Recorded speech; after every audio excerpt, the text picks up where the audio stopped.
Con la venia de la señora presidenta, muchas gracias. Señoras y señores miembros de la Comisión de Medio Ambiente y Vivienda, señoras y señores, permítanme que comience agradeciéndoles a ustedes y a los promotores de la iniciativa la oportunidad que me brindan de comparecer en esta institución para aportar mis razones en defensa de la reforma del artículo 6 del texto refundido de la Ley de Protección de los Animales aprobado por el Decreto Legislativo 2/2008 relativa a la prohibición de los espectáculos taurinos.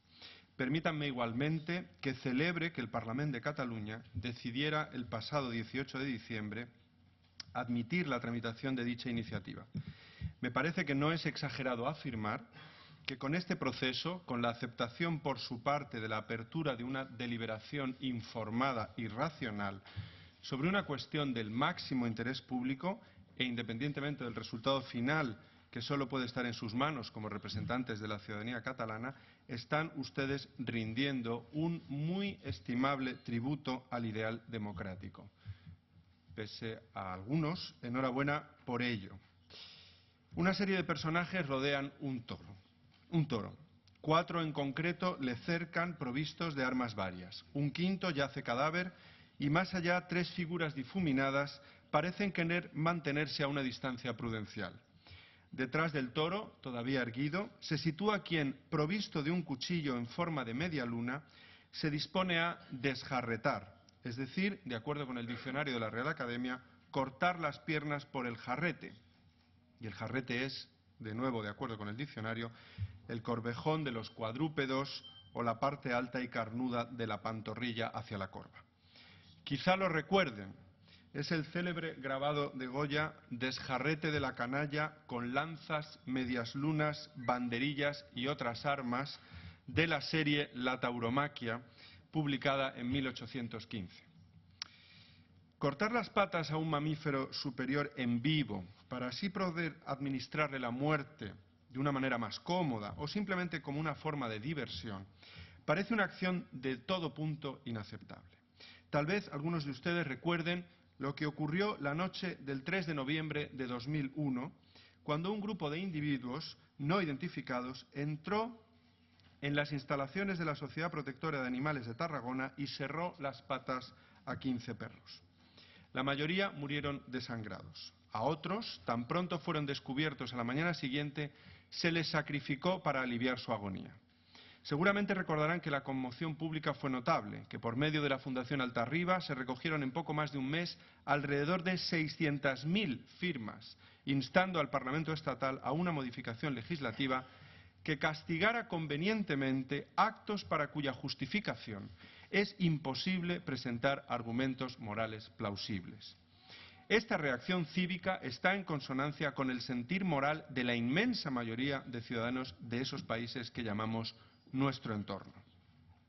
El desjarrete fue común, como tantos otros festejos taurinos espontáneos, a los que se fue poniendo coto para disgusto de aficionados y público que veía en dichas regulaciones o prohibiciones una intolerable intromisión en el ejercicio de su libertad, o una cortapisa a lo que ya entonces se estimó como parte de la tradición, cuando no un ataque a ciertas esencias del toreo.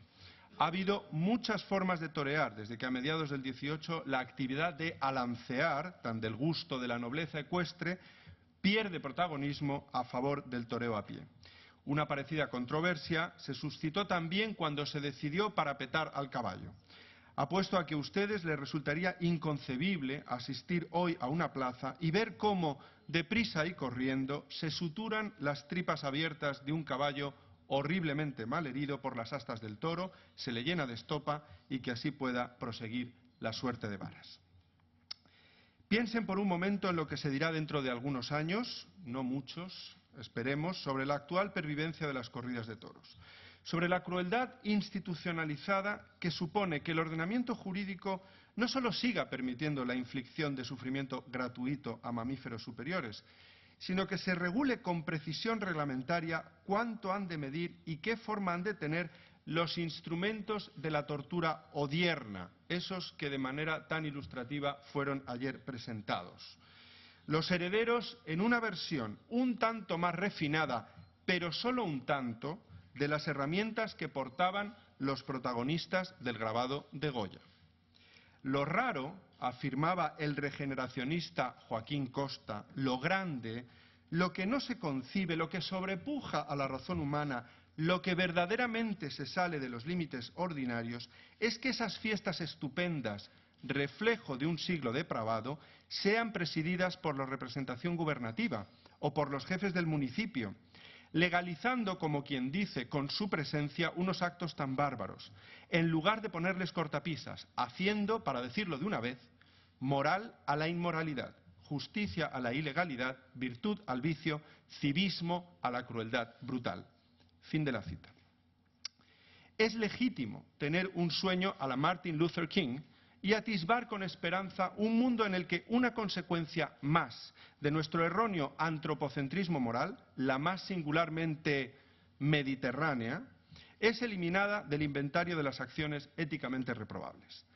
Y es que la pervivencia de las corridas de toros nos presenta en su forma más vívida la esquizofrenia moral que padecemos en nuestra relación con los animales no humanos.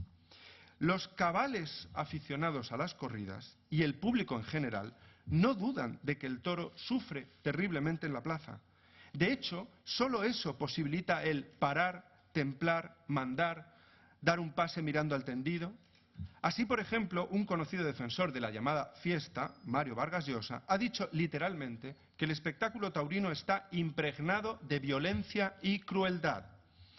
Al tiempo, la defensa de la tradición taurina se presenta de manera patente, como acabamos de escuchar, o latente, con el ropaje de una admiración reverencial por una presunta especie única en el mundo, sobre la cual se acostumbra a verter por parte de los aficionados a la fiesta los adjetivos más inflados, referidos a su nobleza, bravura y tantas otras virtudes más. Es decir, la conciben como lo más alejado a la condición de una mera cosa, como por cierto también hace recientemente el legislador catalán en el artículo 511 de la compilación, al señalar que los animales no humanos no tienen la consideración de cosas. Si estos cabales aficionados, son sinceros al preocuparse por el efecto exterminador al que supuestamente contribuiríamos los opositores a las corridas de toros, no sé a qué están esperando para agrupar esfuerzos colectivos y así procurar supervivencia. De esa manera se hace con los objetos que uno aprecia, así lo hacen los amigos de la ópera o del Museo del Prado. ¿Cómo no hacerlo si lo que se admiran son sujetos que pueden sufrir en nuestras manos? El empleo de animales no humanos como recursos puede eventualmente estar justificado por un estado de necesidad, cuando necesitamos elegir entre el peor de los dos males. Así puede ocurrir típicamente con el uso de animales no humanos para la experimentación científica, cuando no hay un método alternativo reemplazante. ¿Podemos seriamente admitir que así sucede también con las corridas de toros? Este debate es muy viejo y sus lances, con perdón, son muy conocidos, y lo estamos viviendo estos 2 días aquí. Así y todo, el contexto particular de esta saludable iniciativa ha propiciado que la controversia transite sobre territorios más sutiles. Algunas razones o creencias, me parece, como la inexistencia de sufrimiento, han sido afortunadamente superadas. Por ello quisiera, siquiera sea brevemente, explorar esos dominios de la discusión. Primero, ¿representa el abolicionismo una posición contraria al ejercicio de alguna libertad ciudadana o humana que haya de permanecer inmune a la coacción del poder público? El Estado, mediante el monopolio legítimo de la fuerza, es quien posibilita la convivencia en libertad. No parece ocioso recordar que, como señalara Thomas Hobbes, en estado de naturaleza, la llamada libertad natural convierte a la vida de los individuos en algo solitario, pobre, miserable, brutal y breve. Incluso si uno acepta por toda misión del Estado la de impedir las conductas que inflijan daño a otros, la prohibición de las corridas de toros caería bajo el ámbito de dicha interferencia legítima. Los toros, como tantas otras especies de animales no humanos, son otros, en algún sentido, moralmente relevante. Pero es que además el poder público puede legítimamente pretender también el fomento y la defensa del medio ambiente no sintiente, la protección del paisaje o del patrimonio cultural, la planificación urbanística, la ordenación del territorio, del tráfico. La libertad de quien quiere pintar unos bigotes a la Gioconda o un grafiti sobre el acueducto de Segovia o fumar en un colegio o enterrar a sus seres queridos en su plaza favorita o montar en su quad por las dunas de Doñana o impedir las peleas de perros o de gallos, que a muchos gustan y mucho, es perfecta y legítimamente restringible. 2. Asumiendo que el objetivo de acabar o minimizar, al menos, con el maltrato y sufrimiento de los animales no humanos es un objetivo noble, éticamente plausible, ¿por qué empezar con las corridas de toros? Una respuesta inmediata de quien apuesta por la abolición es ¿y por qué no? Es decir, no parece que pueda ser una razón para oponerse a la abolición el hecho de que otras formas de maltrato sean más graves y no estén aún en la agenda de las iniciativas populares que reclaman su desaparición próxima. Recordar tal indubitable realidad sería, si acaso, una razón para no darnos por satisfechos con la aprobación de esta iniciativa, pues el objetivo genérico de procurar mejores vidas a los animales no humanos no queda plenamente cumplido con la desaparición de las corridas de toros, aunque sí permitirá avanzar en esa dirección. Decir, sin embargo, que las corridas de toros deben mantenerse porque existen otras maneras más crueles de tratar a los animales es tanto como señalar que quien ha cometido un robo no debe ser castigado porque todavía campan por sus respetos asesinos y violadores varios. 3. Concedamos que esas otras formas de existencia de la inmensa mayoría de los animales, los que se emplean como meros recursos para satisfacer algunas de nuestras prescindibles preferencias alimenticias, o de transporte, o industriales, o de ocio, o médicas, o tantas otras, son claramente peores que las vidas de las reses destinadas a morir en un coso taurino. ¿Nos obliga ello entonces a mantener las corridas de toros por no proceder en una especie de orden de importancia en la jerarquía de agravios e injusticias? Olvidemos los toros por un instante. Podemos convenir en que la primera urgencia ética hoy es acabar con la pobreza extrema en el planeta. ¿Implica ello entonces que no podemos dedicar esfuerzo alguno al problema de la vivienda en España? ¿Cómo es posible que haya ayudas para la escolarización de niños menores de 3 años si nos queda tanto por hacer en materia de asistencia letrada a los detenidos o en la proscripción de ciertos abusos policiales con inmigrantes? Con semejante criterio que tiene el efecto de impedir que nos ocupemos de lo siguiente en la lista de nuestras prioridades éticas, hasta tanto no hayamos resuelto lo anterior, y más grave o urgente, se obstaculizaría todo progreso moral de la humanidad. No se habría podido liberar nunca a los esclavos negros en el sur de los Estados Unidos, por ejemplo, hasta tanto no se emanciparan al tiempo a todas las mujeres. Sin duda que es de lamentar que la mitad de la humanidad haya tardado tanto en ser sujeto pleno de derechos, allí donde lo es. Pero sería insólito afirmar que por ello la abolición del tráfico de esclavos supuso un error moral o una reclamación infundada. 4. Y último. Muchos de los que están o estamos detrás de esta iniciativa, yo el primero, no presentamos una hoja de servicios moral libre de tachas. Mi vegetarianismo es deficiente, seguramente muy deficiente. Y aunque soy un firme detractor de la pena de muerte, no he dejado de viajar a los Estados Unidos y lo haré próximamente a China.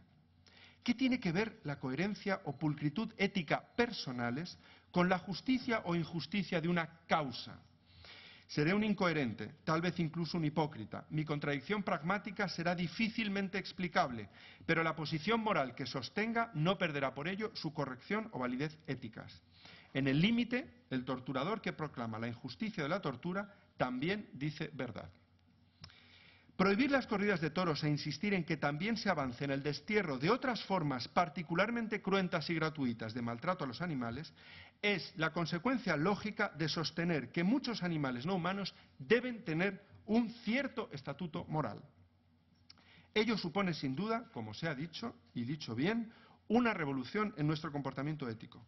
Pero frente a lo que se ha dicho, tal revolución es, a mi juicio, el coherente corolario de tener en cuenta que podemos impactar para mejor y para peor en los intereses de los animales no humanos, en muchos de ellos, que ellos, como nosotros, pueden verse afectados por nuestras acciones y que tal capacidad cuenta como moralmente relevante, de la misma manera que cuenta en muchos miembros de nuestra especie que, por edad, discapacidad o por una condición de deterioro neurológico irreversible, no solo carecen de la capacidad para la agencia moral, sino que tienen incluso menores posibilidades de sufrir y menor cognición que muchos de los animales no humanos a los que hoy tratamos como meros instrumentos. Y ello no obstante, estimamos que esa circunstancia de nuestros congéneres no nos da licencia para anular su dignidad y disponer de ellos como meros medios para satisfacer nuestros fines. Voy terminando, señora presidenta. Sostener que en la proscripción de estas fiestas, que por otra parte puede producir grandes bienes políticos, hay el riesgo de que la nación sufra alguna pérdida real, ni en el orden moral ni en el civil, es ciertamente una ilusión, un delirio de la preocupación. Es pues claro que el Gobierno ha prohibido justamente este espectáculo y que cuando acabe de perfeccionar tan saludable designio, aboliendo las excepciones que aún se toleran, será muy acreedor a la estimación y a los elogios de los buenos y sensatos patricios. Fin de la cita. Quien así se pronunciaba, en referencia a las corridas de toros, era Gaspar Melchor de Jovellanos, probablemente el más célebre ilustrado español. Ojalá que tengan ustedes el coraje y la sabiduría de perfeccionar ese saludable designio cuando se cumplen ahora 220 años de aquellas palabras.